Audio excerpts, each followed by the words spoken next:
क्या तुम लोगों को बैटमैन बियॉन्ड याद है, जो कि गोथम सिटी का फ्यूचर वर्जन है और इसमें कोई आम बैटमैन नहीं है। हाँ, ये है बैटमैन टेरी मैकविन, एक 17 साल का लौंडा जो कि फ्यूचर में बैटमैन का सूट पहनकर गुंडों की गुद्दी चटकाता है। ये शो डार्क, लेयर्ड और मार्वल के एवेंजर्स की तरह एक्शन, ड्रामा और ट्विस्ट से भरा हुआ है। तो जल्दी से आराम से बैठ जाओ कि आज हम जानने वाले हैं बैटमैन बियॉन्ड की एंटायर स्टोरी।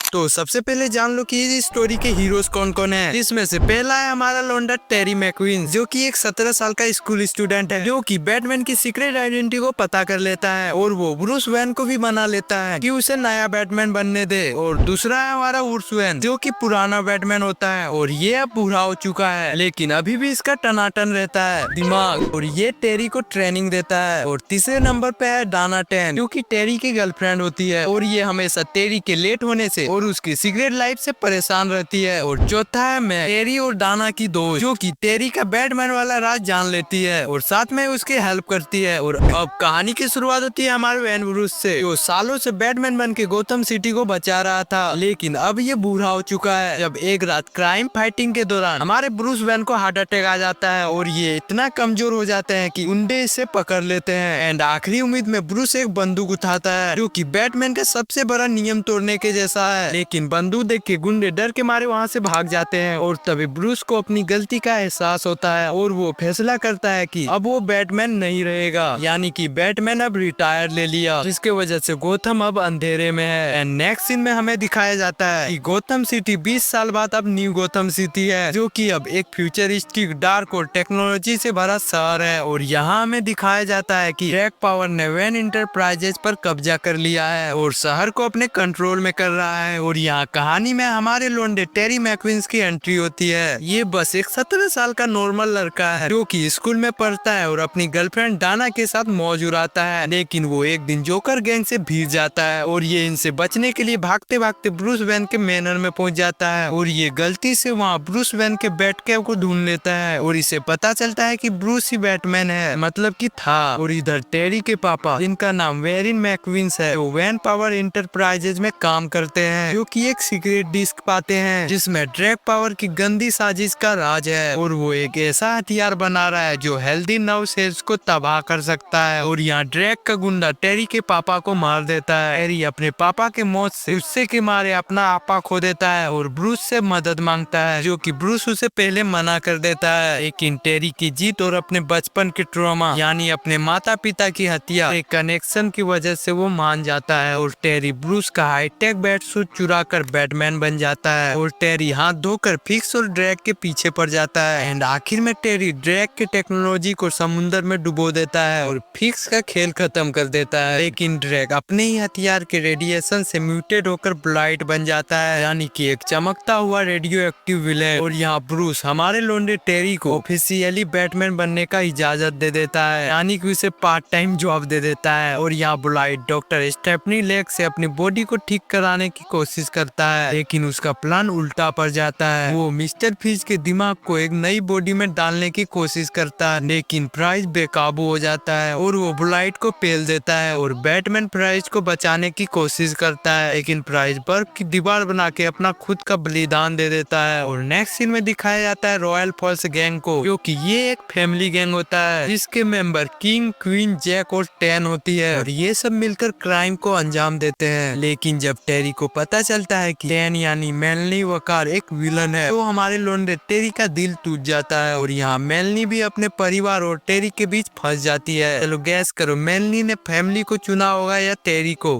3, 2, 1 ने आखिर में चुना अपने परिवार को। एंड नेक्स्ट सीन में दिखाया जाता है स्पेल बाइंडर को, एक ऐसा विलन जो अपने जादुई चश्मों से लोगों को हिप्नोटाइज करता है और वो टेरी के स्कूल में साइकोलॉजिस्ट बनकर बच्चों को क्राइम करने में मजबूर करता है। लेकिन टेरी और ब्रूस मिलकर उसे पकड़ लेता है। नेक्स्ट फाइट होती है इंक से, एक स्पेस शिफ्टर विलन, जो कि टेरी को कैद कर लेती है, लेकिन ब्रूस और टेरी मिलकर इंक को हरा देता है। लेकिन सीजन 1 का फिनाले तब आता है जब ब्लाइट अपने बेटे पैक्सटन को अपने कंपनी का चेयरमैन बनाता है, लेकिन पैक्सटन भी अपने बाप बाप जैसा चालबाज होता है और वो ब्लाइट को पकड़ने के लिए बैटमैन से मदद मांगता है, लेकिन असल में वो अपने बाप को मारना चाहता है। बैटमैन ब्लाइट को एक सबमरीन में ढूंढता है, लेकिन पैक्सटन सबमरीन को डुबो देता है। ब्लाइट समुंदर में गायब हो जाता है और पैक्सटन कंपनी का कंट्रोल ले लेता है, लेकिन बैटमैन उसे वार्न करता है कि ब्लाइट वापस आएगा। क्या सच में ब्लाइट वापस आया था, और आया तो क्या उसने अपने बेटे को मार दिया, या फिर पैक्सटन ने कंपनी को कंट्रोल में लेकर न्यू गौतम सिटी को बर्बाद कर दिया, और क्या हमारा न्यू बैटमैन गौतम सिटी को बचा पाया? ये सब जानने के लिए कमेंट करो पार्ट, और आगे की कहानी आएगी पार्ट 2 में। तब तक के लिए बाय बाय। वीडियो को लाइक करना मत भूलना।